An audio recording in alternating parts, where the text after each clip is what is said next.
All right. Well, good morning, everyone. Again, my name is Olivia Romos, and I am with ETHOSystems. And we're very excited to share with you some tips and tricks today for Sage field operations.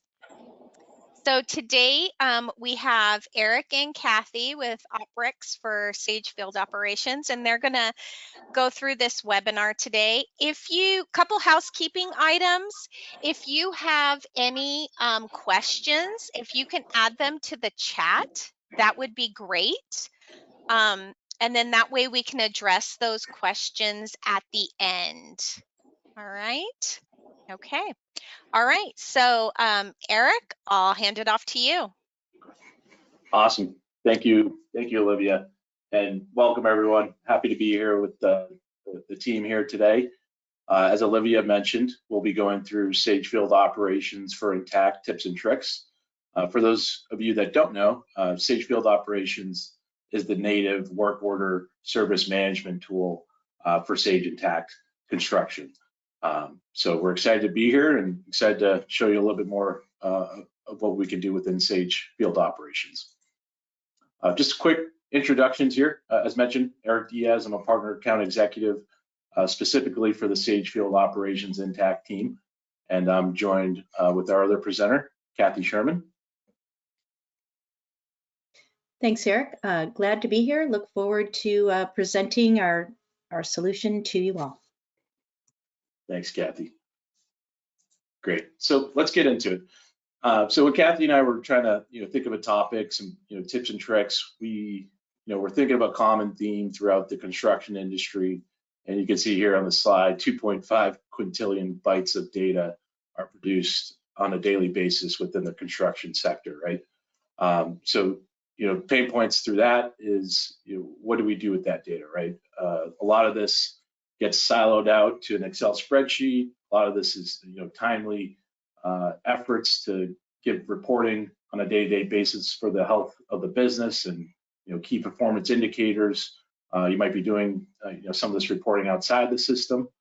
So we thought it'd be good to show our business intelligence solution that we've been working on specifically for Sage Field Operations and Intacct. So it's built into SFO, Sage Field Operations we call it. It's built into the system, and we took the feedback over the last year or two of some of our specialty contractor clients to build out these different spotlights, which Kathy will show you in a little bit.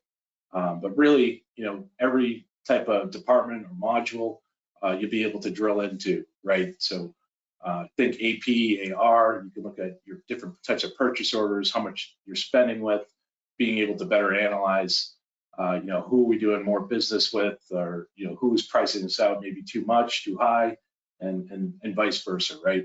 So really transforming some of this complex data that goes into your business on a day-to-day basis, and then being able to take actionable insights and be proactive for different areas of your department. With this as well, you can identify risk.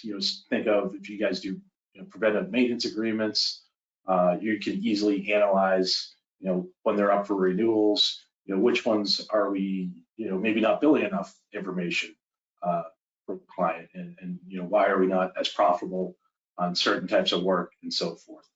I think today we're going to be focusing a lot on our resources spotlight. So with that, you can look at different types of unbilled time versus billed time. Again, similar concept. How do we be more profitable? Why do we have so much unbilled time for certain areas of the business and certain tasks and so forth?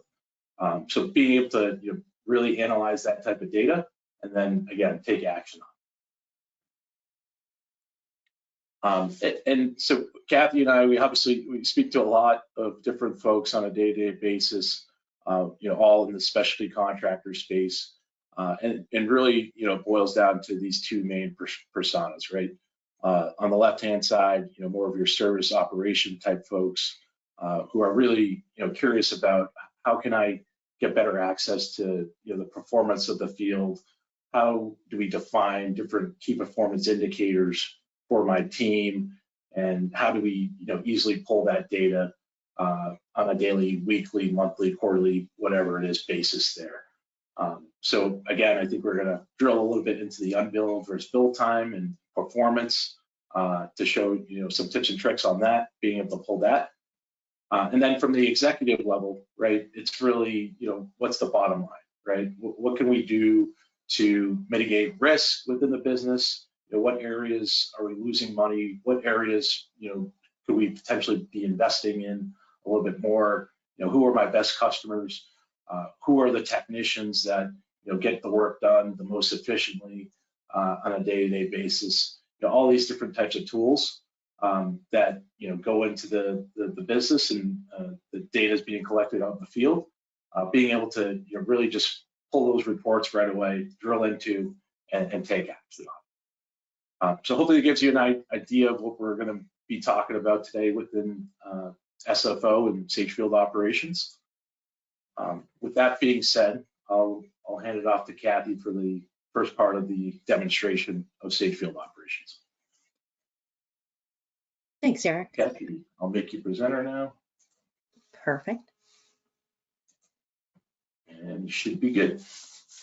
All right, let me go ahead and show my screen here. 1 second.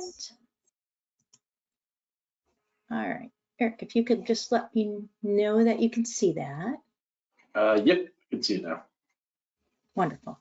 All right, well, good morning, good afternoon, everyone. As Eric mentioned, I'm Kathy Sherman, and I am part of the team for Sage Field Operations. And we're excited to be here to show you some of our spotlights and talk through tips and tricks. So let's dive in. What are you looking at? I'm on one of our we call them spotlights of our business intelligence tools.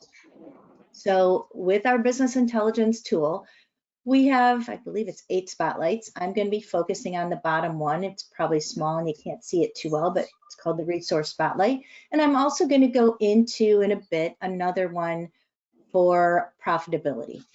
So we built this tool. It's relatively new.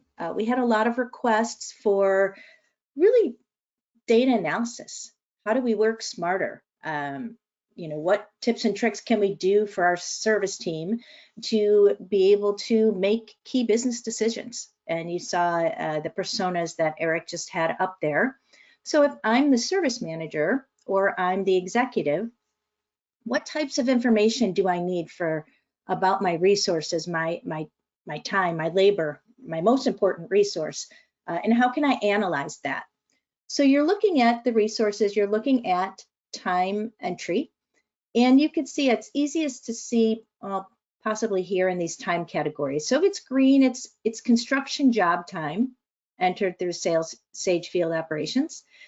If it's this pinkish color, it's non-billable time. Non-preventative maintenance work order it's peach. And then the blue is preventative maintenance agreement work orders. So to be able to, first of all, see at a glance this information in such a way that it's easy to look at and say, okay, how much is job time? Where is our focus on some of these months? I have a date range in the upper right-hand corner. I'm sitting at the year 2024. But on any of these spotlights, as I go through, you're always able to click into it and to tailor it for a given month, a specific month, and really analyze a given time period. But coming back here, let's say we wanted to look at our, how can we improve our bottom line revenue, or our bottom line? How can we just improve this? And one of the things that might stand out to you is this, I'm going to call rather large, 24% of non-billable time. So as an executive, I might want to say, let's analyze this time. So being able to have a tool such as this resources tab, and with a click of a button, I'm going to hover over this non-billable column on the lower right. I click on that, and now what it does is it changes all of our metrics to strictly non-billable. Now, being able to analyze that and take it a step further, we have our team members here in the lower left. I'm going to right-click, and I'm going to drill through my time analysis.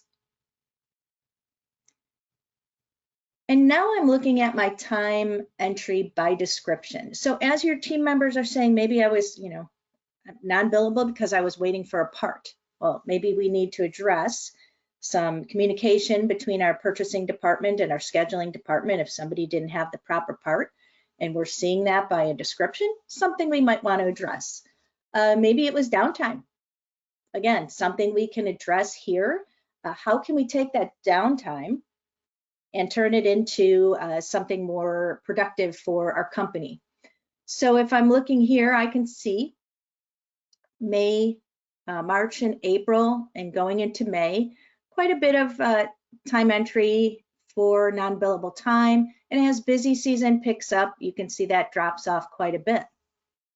So as I'm sitting here, maybe that's a great time to do some training for our staff. If they already have, available time and non-billable time, that might be a great time to take the junior team members and educate them on more specific types of work that they're not capable of doing, getting certifications, things like that. On all of these screens, you're going to have a filter button on the left-hand side. So this is also where you're able to drill into specifics. So if I wanted to analyze a specific technician, a specific problem code, maybe you want to do some analysis. How are we with no heat situations versus no AC situations versus a boiler issue? What are the metrics that we can really drill into to say, how can we more efficiently use this non-billable time? So just an example of how you can get to the root of this with the click of a button. I'm going to hit my back arrow, and now I am back to the main screen. So 2 things to keep in mind: 1, the filters; 2, the date ranges; and 3, as you look at these different pie charts and graphs as I go through different areas, there's always a right-click drill through to get to, in this case, time analysis. But in some other cases, maybe the work orders, the source of numbers that you're looking at. So you can always get to the source record, and it makes this very powerful. So once again, as I'm that owner, I want to analyze that non-billable time because that is the fastest way I can, increase my revenue, increase my bottom line. I'm going to now move to our utilization tab. Go ahead here and talk through this a bit. So once again, you're still going to have your date ranges in the upper right-hand corner. You're still going to have your filters here. But now I'm going to focus here on my utilization tab. How is my staff utilized, especially the percentage as it's compared to the prior year? So at a glance, as I'm looking at 2024, comparing it to 2023, I can see that my utilization went down. I can see that just about almost everywhere except for July, I have lower utilization, where I might want to, drill down into these numbers. I can hover over them, I could see this, and I can drill down again into time analysis from here. So we want to once again take that time and turn it around. Why are we underutilized? Going back to that type of work, does it relate to that type of work? How can we better manage that? How can we, basically de-risk that situation to turn it into a more productive and higher utilization for your company? On the right-hand side, overtime, undertime. So analyzing overtime. If we're underutilized, especially compared to prior year, why do we have so much overtime hours, for example? Maybe we need to drill into that, to look to that to make some key business decisions. So these are some of the common, I'm going to say, spotlights or resources that our clients are using to better manage their business, get those tips, those tricks to make key business decisions and turn that into more profitable time. I'm going to hover over forecasting hours and talk about this for a minute here. So now we're looking at a little bit different. Now we're looking at more of a forecast basis, billable hours versus forecasted versus prior period, Here I'm looking at, what did we have in the prior period? What are we forecasting and what are actual? So blue would be actual. I don't have much work done. This is one of our demo sets, but if it was actual, it would trend from blue to the forecast. But what we're looking at here is the ability to say, based on my capacity in the lower right-hand corner, and what our system does is it looks at the hours, it changes them into full-time equivalents or FTEs, and it's turning that into, based on what we did last year, based on our current staff, based on timesheet entries. There's various formulas in these different dash parts and in these different charts and graphs. And it also factors in seasonality, as well as if you want at the top to build in a manual adjustment or a manual growth. If you say, we have some initiatives in place and we're gonna increase 10%, building that into these formulas to look at our capacity. So what this will do for us is, as we expand, and look at a weekly basis in our forecast for a given week, we're going to know as a tip for management, hey, it looks like we're going to be needing some more full-time equivalents. It's time to, start gearing up to start to look for new technicians to expand our business and to be prepared for the growth that we're going to have in the coming year. So, getting that capacity forecast in advance to make those key business decisions, to keep growing your company and not waiting until you have all this backlog and it's too late. There is a labor shortage. We all keep hearing about that over and over again. So to be able to plan ahead, in this case with our forecasting, and then in what I just covered with the time analysis and utilization, how to better manage the team, how to take the non-billable, the downtimes, and turn that into more productive ways to utilize the team and increase our bottom line. So now I'm going to pivot a little bit to go hand in hand with the time, the utilization, and the forecast. Of course, I would be remiss if I did not go into profitability. And it goes hand in hand, right, in a lot of these cases. And what's interesting in talking to customers and talking about the various clients that they have, one thing that's really interesting and sometimes overlooked is the ability to make decisions about whether we keep a customer or not, right? So think about that. So take a step back, think about that. We are all trying to get these customers, but at the end of the day, are they profitable? Is that a good customer for us? Are we continually losing money on that customer? So maybe it's one that we say, we think you're great, but we don't think you're the right fit. And as a result, make those key business decisions to possibly let someone go if you're losing money on them. So a lot of interesting things when you drill into the numbers and really look at the detail here. So let me change my date back to 2024.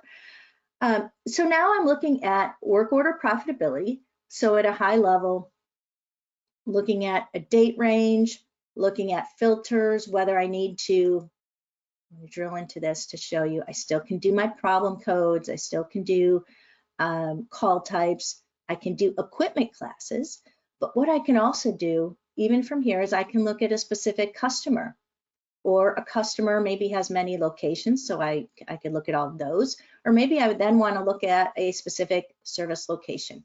So giving you that information, once again, tips and tricks to get those key business decisions. One thing I didn't point out, and I just wanted to mention this, is it's rather tiny, this ellipsis, but you're also able to export this data to Excel.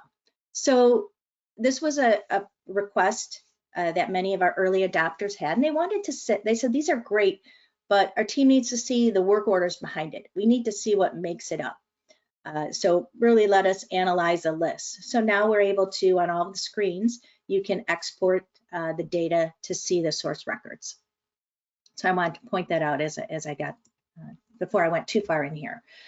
But what I wanted to talk about, we have agreement profitability. So if you have, heavily into those preventative maintenance agreements, do you look at the profitability? Do you know, once again, what are we good at? What are we hurting at? Where are we making our most profit? Where should we target additional revenue at? Also, year-over-year trends. Give this one a minute to load. This is more, I would say, high level. I don't use this system as much as I use another one, so you could see my numbers for total work order numbers, dollar amount of work orders, gross profit. Things are going down, but at a high level, the arrows are very easy to spot trends.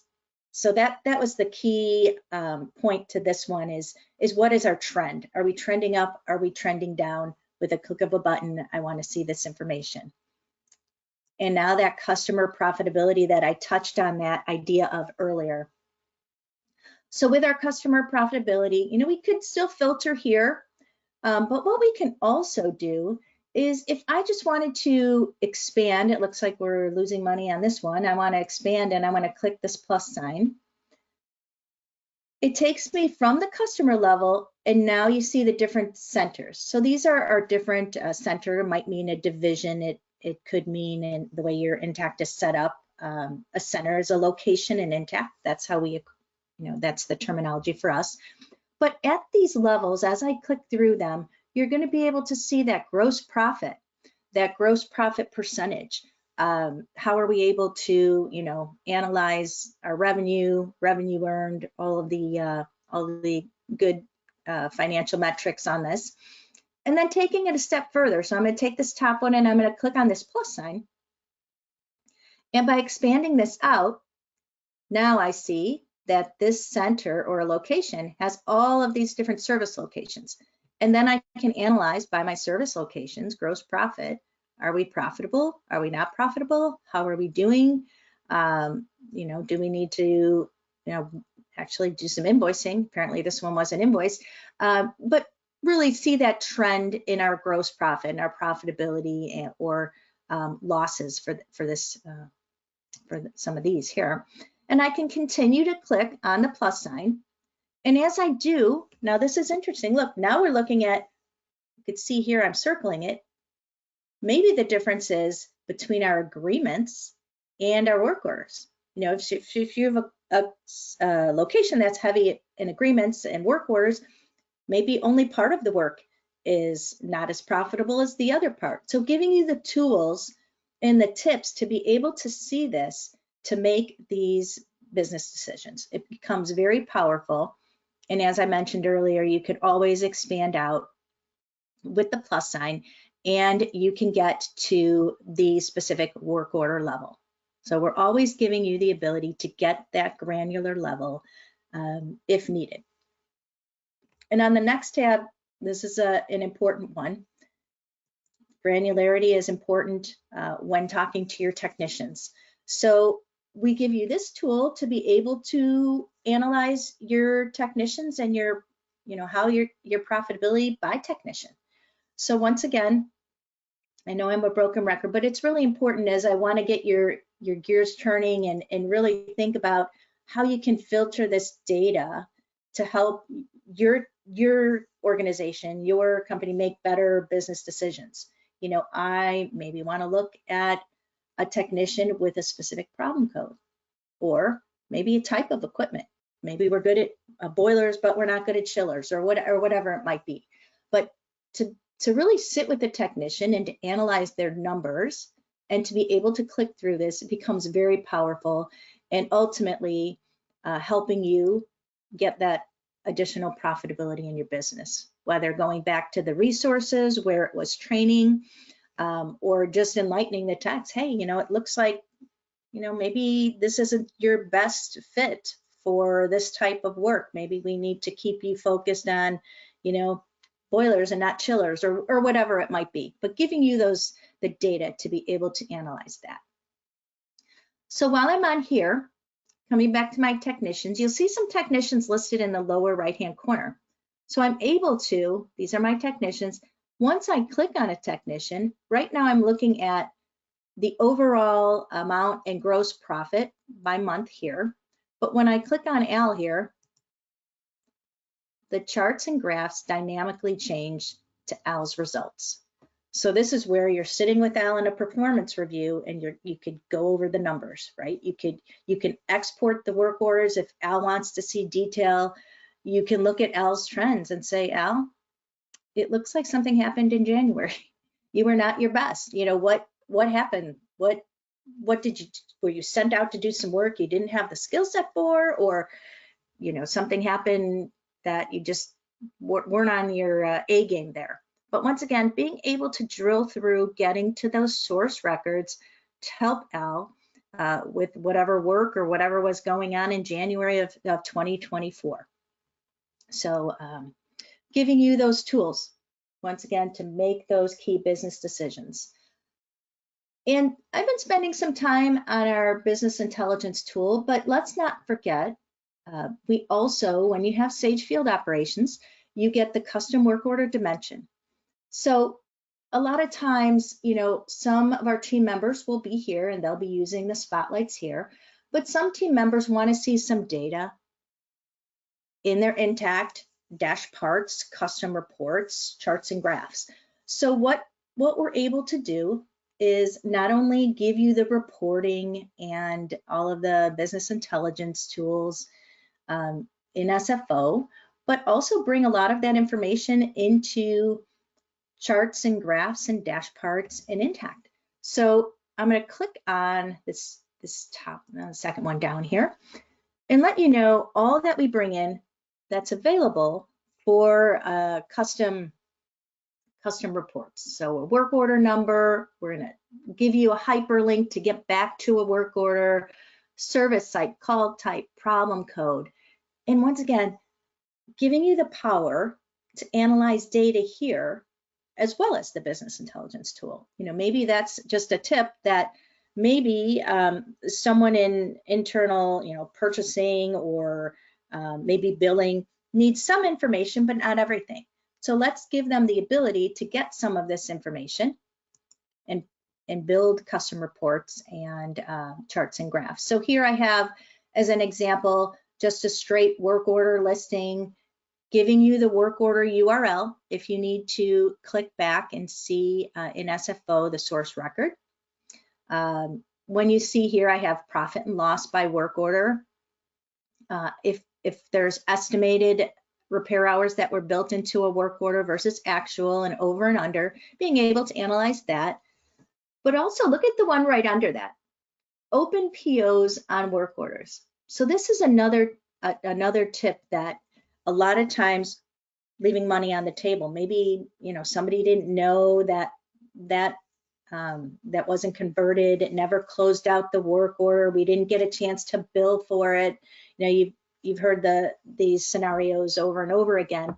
This is going to let you know by work order what part have we ordered, have we not closed out, to really and you know, get those closed out, get your money and move on. This can also be found in the BI business intelligence tool as well. So once again, are you in there? Are you in here? And giving you the information to make sure that you're closing out all of those POs. A little bit lower, we have revenue by type. So if you wanted to do a chart or a graph by your service revenue versus your project revenue, and don't forget, you guys know your dimensions, how you can further narrow down this information. And then as I scroll all the way down, I have some interesting different dash parts here. Now I'm looking at ones with a specific problem code or callback or preventative maintenance. What are my open PMs? Maybe I have periodic billing in my agreements and I want someone in the financial area to be able to see this and to be able to analyze those. So bringing in that information to give them the tips, tricks, information to be able to make those key business decisions. All right, lastly, in addition to that, we also give a dashboard here and can capture a little bit different information, similar information. Actually, this one's not set up, so it's not a good example here. But know that we also give a dashboard here where you can come up at the top and create inquiries as well. So another level of information for your team. So at this time, I'm going to turn it back over to Eric. Eric's going to give you, we showed you the resources. We showed all this time coming in, and Eric's going to give you a glimpse of where it came from. So I'm going to go ahead and turn it back over to Eric. And Eric, let me know if you are able to see a prompt to take over this. I just got it. Yep. Okay, awesome. Thank you. Can you see my screen now, Kathy? I can see your mobile app. Okay, great. Great. Thanks, Kathy. And that was awesome with the BI solution there. But we wanted to also show, to Kathy's point, the mobile app, right? So where does everything start out in the field? A lot of people aren't even aware that there is the Sage Field Operations mobile app as well. So I'm working off my iPhone here, but SFO is available in both Android and iPhone app stores today. Working off the iPhone or off the mobile app, you'll also have offline functionality. So think, the technicians will still be able to enter notes, they'd still be able to enter time, parts, they'd be able to pull from inventory. We're basically just caching that information, and then once we get a connection, we're syncing it back up. So they're not completely, dead in the water if they don't have an internet connection at whatever spot that they're at while they're working. So just a couple housekeeping items here with the mobile app. So I'm signed in as Eric DS technician. You can see here my list of daily assignments. If I go to the top right or the hamburger symbol, we can switch over to a week view. I'll go back to the daily view here for Thursday. But you'll see here at the top right the daily total. So that's my hours I've entered thus far for today on my list of assignments, of work orders, and so forth. So it's keeping a nice, clean running tally for your field workers to always reference, how many hours did I enter against the work that I was assigned so far. One thing that we did want to note, so you'll notice here work orders at the very top. So here's my list of work orders for today. But we also have job labor. So with this, we're pulling from the project's construction module from Intacct. So what does that mean for your business? So you're able to schedule out your field workers and collect time for both job and service. Kathy and I hear all the time, people working on 2 different apps for time, or it's just a manual process. We're trying to improve that. For both job and service, your technicians can punch in, punch out, or just add labor for both jobs and service. So from here, you can see within the job, if I hit the eyeball icon, it gives a nice clean overview of all the detail for this specific project. If I hit the edit symbol, it's going to allow me to pull a cost code that's affiliated with that specific project. So they would only be limited to what you want them to view for that specific project. And then as we scroll down, we can go ahead and enter whatever hours we need to for that specific job. So, very easy to use, very intuitive. Again, working off the mobile app here. I'll go into a work order and show you what that process looks like in a second, but I did want to note the 3 dots or the ellipsis at the bottom right here.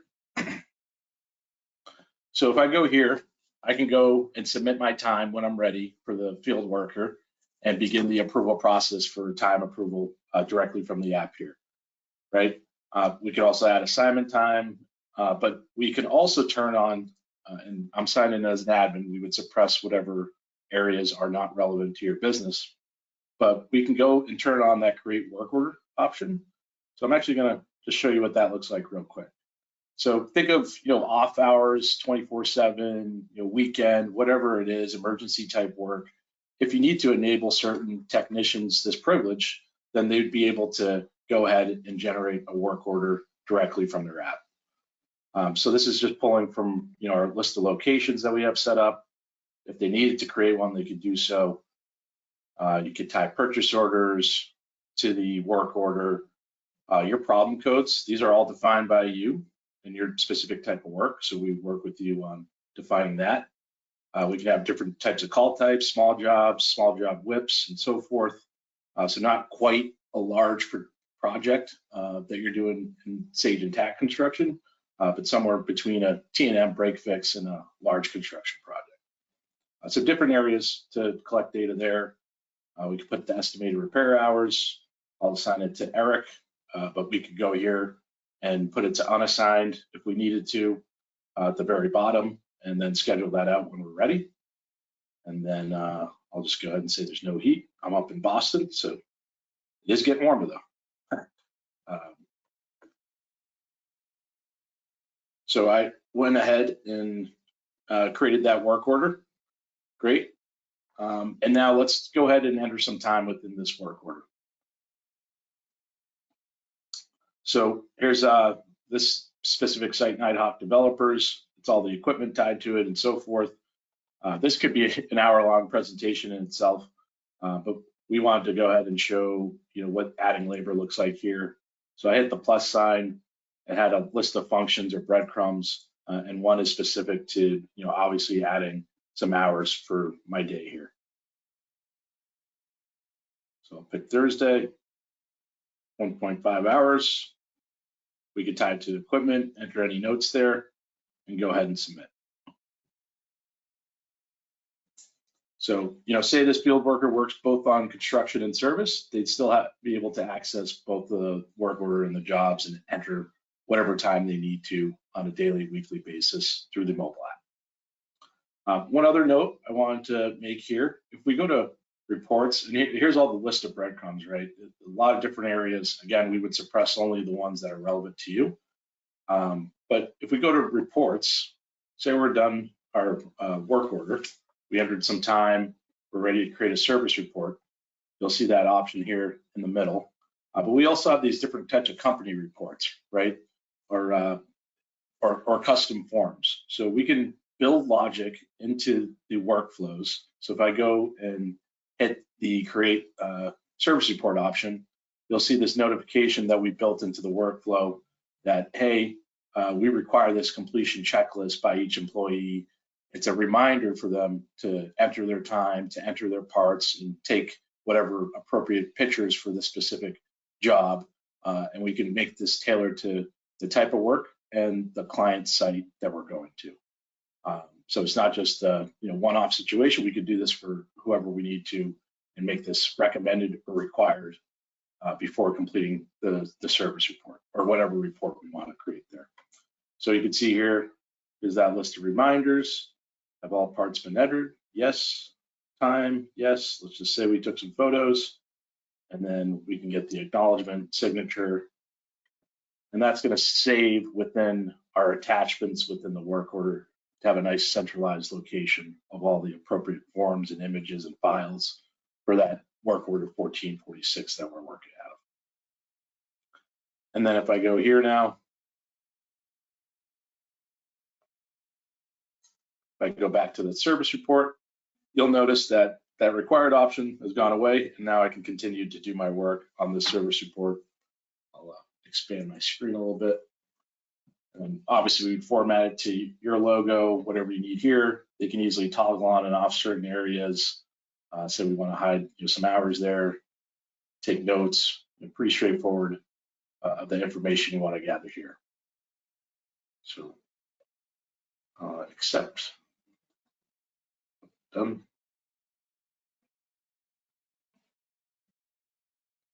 And that's also going to save, obviously, as an attachment within the work order for the Sage field operations within the work order 1446 here.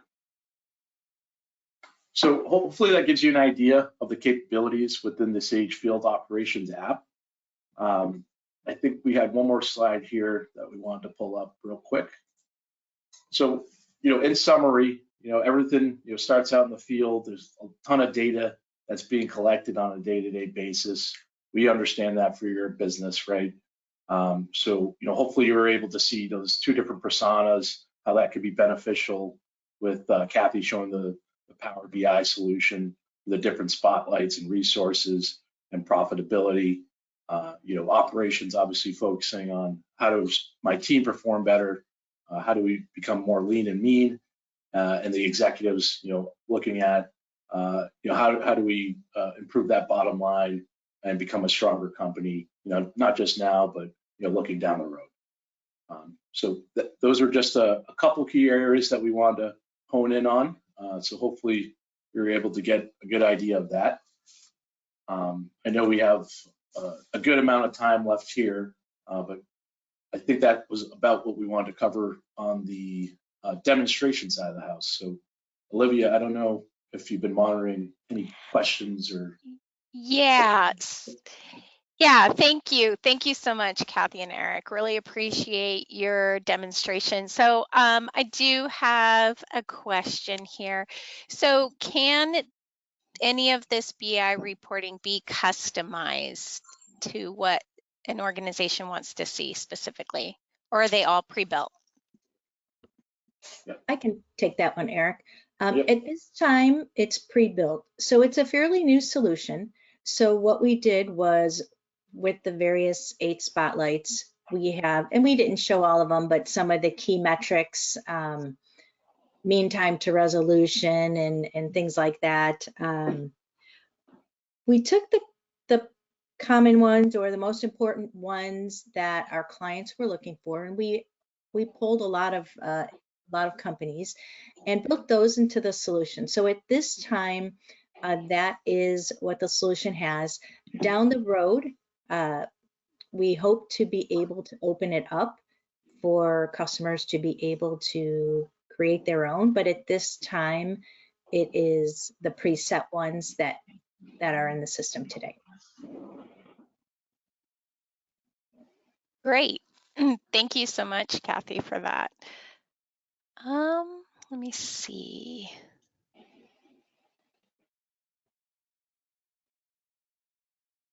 Yeah, that is the only question I have. If you all have any more questions, please feel free to add them to the chat and we'll go ahead and address them. We'll just give people another minute if they have any other questions to ask.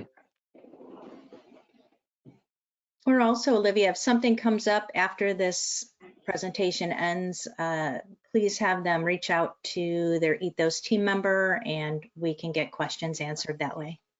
Great. Thank you so much, Kathy. I appreciate that. Most definitely. Okay, let me see. Okay, question is, does Sage Field Ops have a tenant portal where they can post their issues? The customer, I'm assuming. So if they want an enhancement request, is that what? I think it was customer portal. Yeah, I think they're asking about a customer portal. It says tenant portal. I think they're talking about like maybe a rental tenant or occupant. Yeah. So is there a place where they can post their issues? Yes, we have a self-service center, a customer portal, where the customer or the tenant would have a login. They would then log in and be able to create a service request, and that can flow directly into a work order, or it can flow into, there's a couple different workflows there, but they can create their request and it flows right into the system. Yes. Great. All right. Okay, well, thank you so much, Eric and Kathy. We really appreciate you giving us this webinar on the tips and tricks for Sage Field Operations. Like Kathy said, if you have any questions, please feel free to reach out to your consultant or anyone here at ETHOSystems. We'd be happy to help you or see if you'd like to get more in-depth information about Sage Field Operations. Please definitely let us know and we will help you. Awesome. Thank you. All right, great. Thanks everyone. Have a wonderful day. Great. Thank you. You too.